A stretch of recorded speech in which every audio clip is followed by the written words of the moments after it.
Well, apparently Jon is thinking about retiring. Yeah. And he should. I mean, he's going to have to someday. He should. I'm not saying he should retire. I'm saying he should think about it. Give the man all the time he wants. Fight whenever he wants to fight. That's Jon Jones. He's the GOAT. So leave him alone. If he decides one day to come back, and he comes back and he wants to fight Tom Aspinall for the heavyweight title, the question is, like, how long are you allowed to hold on to the title before they start having that conversation? Right there. My man, I'm excited. I'm excited to see you again.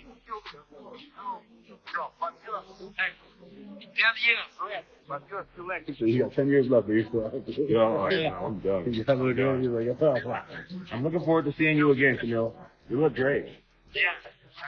Joe Rogan has finally broken his silence on Jon Jones's increasingly uncertain UFC future, especially amid rising pressure from interim heavyweight champion Tom Aspinall. Speaking on his podcast, Rogan acknowledged what many MMA fans have suspected. For months, Jon Jones might be done for good before ever stepping into the octagon with Aspinall. With growing tension, rumors of Jones switching careers to acting, and even Jones himself calling out Francis Ngannou, the question remains, will we ever see the fight against Tom? Let's tell catch you what you you're up. doing. Is that true? Is that true? Nah, man, Jones retired. What are you talking about, guys? What do you mean? You guys don't follow Jon on social media? I don't follow him on social media. He said that. Well, me too, actually. Me too, but the guy's living his best life. He's had a fantastic career, we all know. We know John's a religious man, so I want to say God bless him moving forward in what he does with his life and his career.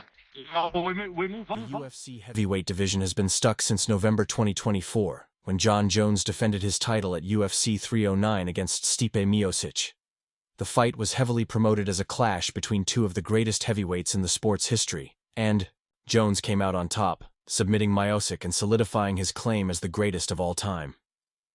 But even before the octagon lights cooled that night, fans were already asking what would come next for Tom Aspinall.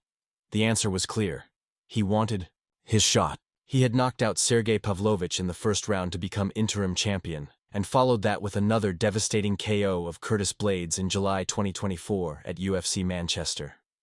The Wigan-born heavyweight had made it crystal clear he was ready for Jones. Tired. With the division stalled, Aspinall is ready to take charge. Aspinall, tired of waiting, declares, "I'm the undisputed heavyweight champion of the world. I'm ready to take on all comers and get this division moving again." He believes the contenders and fans are fed up with the delay, and it's time to move forward without Jones. But Jones has not shown the same enthusiasm. Instead of leaning into what would arguably be the most anticipated heavyweight clash in years, he has mentioned other names, most notably UFC light heavyweight champion Alex Pereira, and expressed a growing disinterest in taking on what he calls dangerous up-and-comers.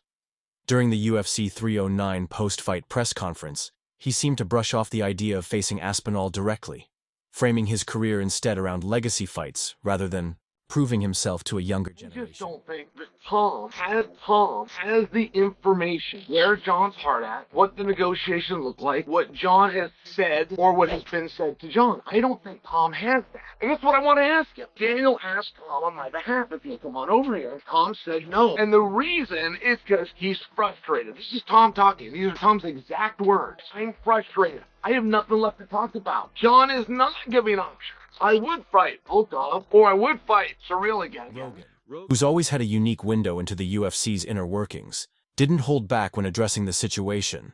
However, he was also quick to retract a prior comment that stirred the pot even more. Just a few days earlier, he had claimed that Jones demanded $30 million to fight Aspinall, a number that instantly raised eyebrows.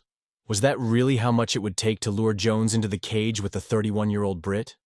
It turns out it wasn't true. Rogan revealed that UFC President Dana White personally reached out to correct him, calling the figure a lie.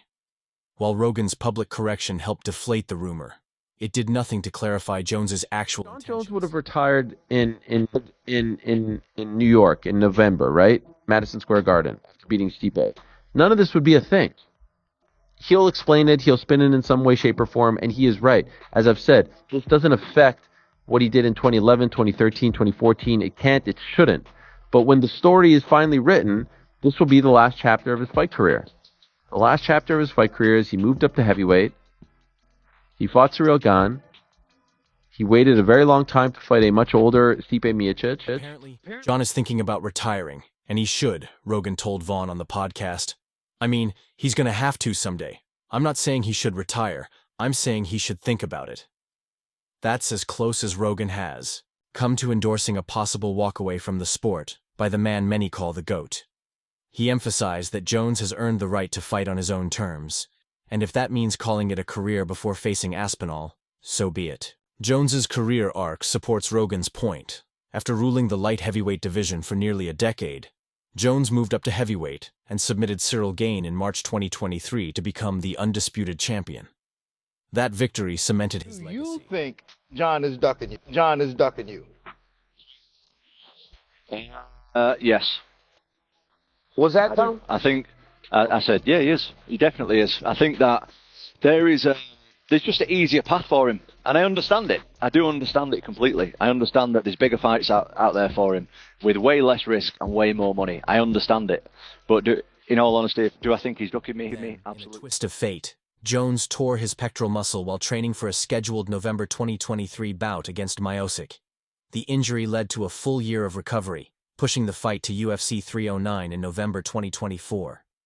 That delay opened the door for the UFC to set up an interim title fight, and Tom Aspinall seized the opportunity with a highlight reel knockout over Pavlovich. With both titles now active, Jones holding the undisputed and Aspinall the interim, the UFC was set up for a blockbuster unification fight. But months have gone by with no deal, no progress, and very little clarity. Aspinall, for his part, has been vocal about wanting the fight and staying ready. But it's hard to stay optimistic when the champion won't commit. Can we expect one more rodeo? I don't know what life holds as far as fighting, competing. I do feel like I'll be a lifelong martial artist, whether I'm coaching others, taking exhibition matches and things like that. There's a lot of great competition still in the UFC. I do view myself as more than a fighter. So right now, I'm just focusing on love. That leads to a more complicated scenario.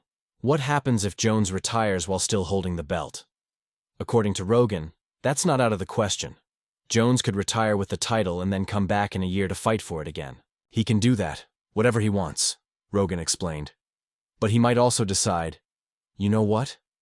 I've had an unbelievable career. Never lost except for the disqualification loss to a rule that has since been reversed. The financials side only adds to the stakes, as a Jones versus Aspinall fight could easily become one of the most lucrative UFC events in history. And you guys have decided together to allow for the UFC to tell you what you're doing. Is that true? Nah, man, Jones retired. What are you talking about, guys? What do you mean? Yeah. You guys don't follow Jon on social media? I don't follow him on social media. He said that. No, me too, actually. Me too, but the guy is living his best life. He's had a fantastic career, we all know. For context, Brock Lesnar reportedly made $8 million for his return fight against Mark Hunt in 2016, and Conor McGregor earned nearly $7 million when he captured his second belt by defeating Eddie Alvarez that same year. A Jones-Aspinall matchup would easily challenge those numbers, especially given Aspinall's international appeal and Jones's established global draw. Rogan also hinted at a possible future for Jones outside the cage, with wealth, a clean win-loss record, and status already secured. The idea of Jones transitioning into acting or other public ventures seems plausible. Jones to the belt with almost 200,000 signatures. What are your thoughts on this? So I think a fight between Jon Jones and Tom Aspinall is bigger if they are both champions. I'm hopeful they're going to fight in December in Las Vegas. I have no inside information, but I don't know that Jon Jones really gives a rip if they strip him of the heavyweight championship. He's still going to fight Tom, hopefully, and it's still going to be a bad Jon Jones himself has broken his silence on the growing controversy surrounding his UFC future, leaving fans, Dana White, and most significantly interim champion Tom Aspinall with more questions than answers. In a lengthy series of posts on X, Jones acknowledged what many had suspected for months, that he has been fully aware of how his silence has paralyzed the heavyweight division. In his own words, he admitted to playing the role of the company man by doing nothing at all. The former light heavyweight king turned heavyweight title holder made it clear that this limbo has been intentional and also quite profitable for him. According to Jones, he has made more money while allowing Aspinall to parade as interim champ than Aspinall has made himself. The number that John wants, I believe that to be $12 million. I got my own source. I don't believe that John's turned down. Even though Ariel's confirmed it, even though that's believed in our industry, I do not believe that Jon Jones got a phone call matching Jon Jones' demands and he said no. And I do not believe that Jon Jones would play that game of chicken. Moreover, I don't believe that if he did, we wouldn't have heard about it. If they believe it, if it's to the point that they're ready to move on, it's to the point when they're done trying. Jones's current stance reveals a blend of veteran shrewdness and strategic trolling. He claimed that the UFC has known his plans all along, and that his inactivity isn't due to uncertainty, but rather a calculated move. Honestly, I believe it's been in the UFC's best interest to keep presenting me as the company's champion, not Tom, Jones wrote. It sucks to see the rest of the division get slowed down like this, but that has nothing to do with me. I don't pull the strings. While Jones distances himself from the UFC's decision-making, he also recognizes the power he holds as the division's true champion, and isn't shy about flaunting it. Remember, you can't strip a guy like me at this point. I give the belt up freely. Veni, Vidi, Vici. You were talking about Tom and Jon. Tom released that video blog a few days ago on the train where he was saying, like, Jon's side is holding up the fight. What is he referring to there? Well, I think that, listen, Jon Jones definitely wants to fight. Just when and where is what we're working on now. Do you feel confidence? I think you said Jon. I'm very confident summer on first that fight happens. Yeah. Summer. Many fans and fighters have interpreted Jones's refusal to face Aspinall as blatant ducking, a move that could potentially tarnish his legacy. But Jones appears unmoved by the criticism.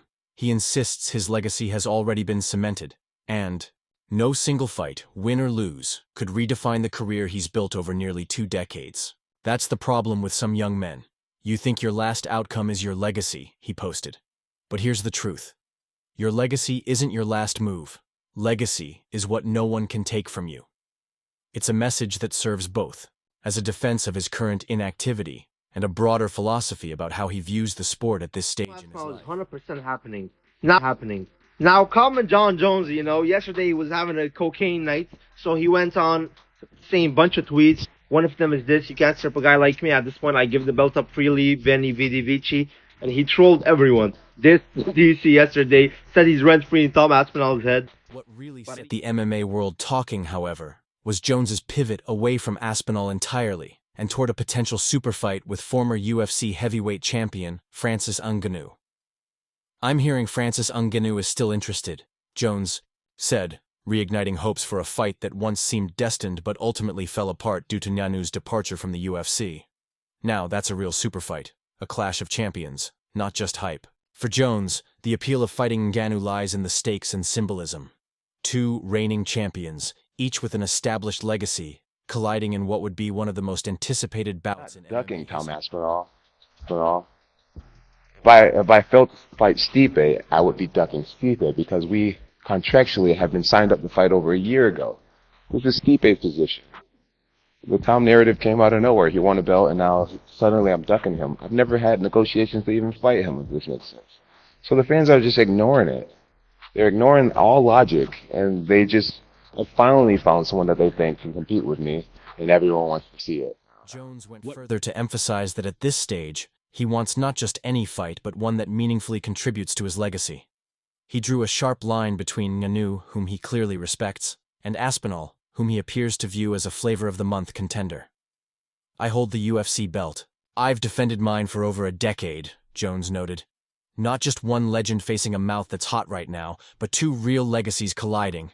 That statement laid bare the sentiment simmering in Jones's recent public comments. He sees Aspinall's callouts not as a genuine legacy challenge, but as manufactured urgency created by UFC fans and media pressure. So guys, subscribe to my channel for more news updates.